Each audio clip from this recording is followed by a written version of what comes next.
This video is brought to you by the RAVPower fast wireless charger. Enabled with HyperAir technology, it's going to give you the ability to charge your iPhone or Android device at the fastest rate possible. Check out the description for more details. What's up everyone, how's it going? This is Waj. Hope you guys are all doing well. So just moments ago we got unveiled 3 new iPhone models.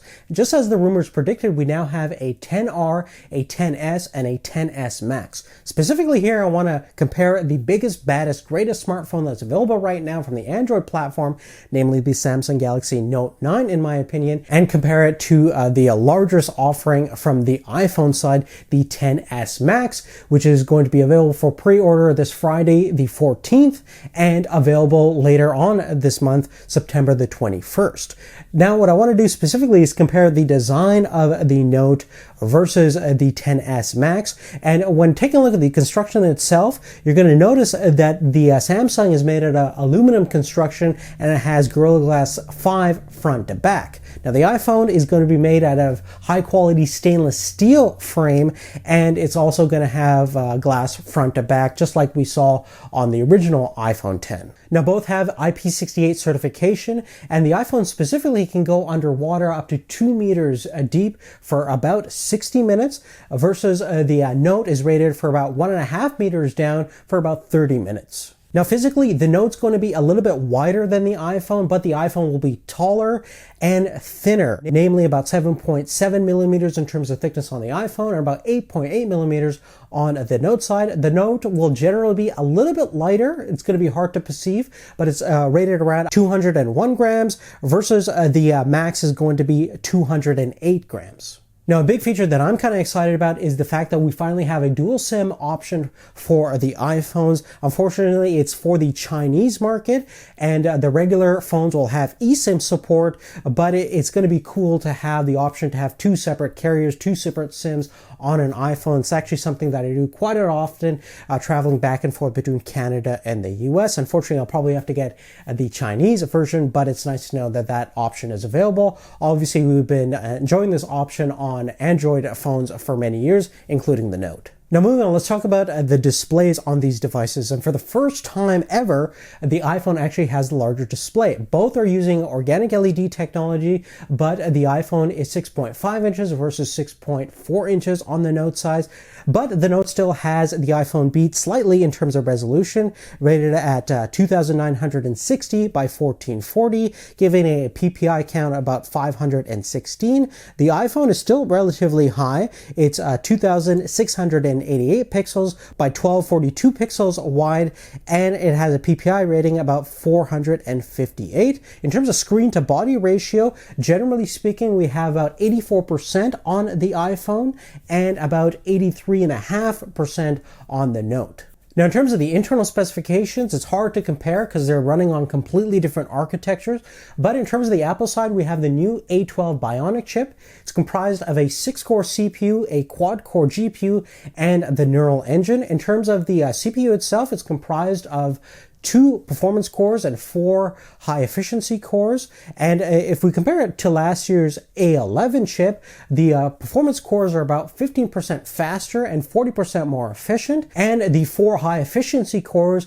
take about 50% less power than Apple's A11. And the GPU is also 50% faster than last year's processor as well. Now there's actually 2 different versions of the Note 9. One has the Exynos 9810 octa-core chip, which is designed for Europe, the Middle East, and Africa. The other one that I have over here has the Snapdragon 845 chip, which is designed for North America, South America, as well as China. So let's actually focus on the Snapdragon version. It is a octa-core chip. We have one quad-core Cairo chip rated at 2.8 gigahertz and another one that's rated at 1.7 gigahertz. We have the Adreno 630 GPU, and regarding the RAM, we can either have an 8 gigabyte version with a 512 internal storage capacity, or a 6 gigabyte RAM version with 128 gigabyte capacity. And of course, like many other previous versions, the Note 9 still has the micro SD expansion slot,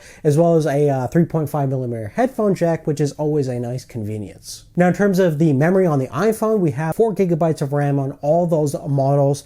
And I think in terms of real world performance, I have a feeling that this new A12 Bionic chip is going to be super killer in terms of performance optimization. Obviously, Apple designing their chip from scratch to go with their operating system is going to be super optimized and probably generally faster than the pretty decent performance we're getting on the Snapdragon 845 on the Note 9. But of course, we'll confirm that with later benchmarking. Now, in terms of the dual-facing rear cameras, you're going to notice that both smartphones on paper look very similar in terms of specs. 12 megapixels. Both pixel sizes are the same at 1.4 micrometers. Both wide-angle cameras have phase detection autofocusing as well as optical stabilization, but there is going to be a difference in terms of field of view and lens configuration. On the Samsung, we have a wider aperture at f1.5 as well as a wider lens configuration rated at 26 millimeters, giving you a wider field of view than the 28 millimeter lens on the Apple side, as well as a slightly smaller opening for the lens rated at f1.8. The zoom lens or the telephoto lens is pretty much identical on both platforms. I'm not sure if we have phase detection autofocusing on the telephoto lens on the Samsung side, but we do have that on the iPhone. But we have the same pixel size, about 1 micrometer, very similar overall lens configuration at 52 millimeters, and the same aperture size as well.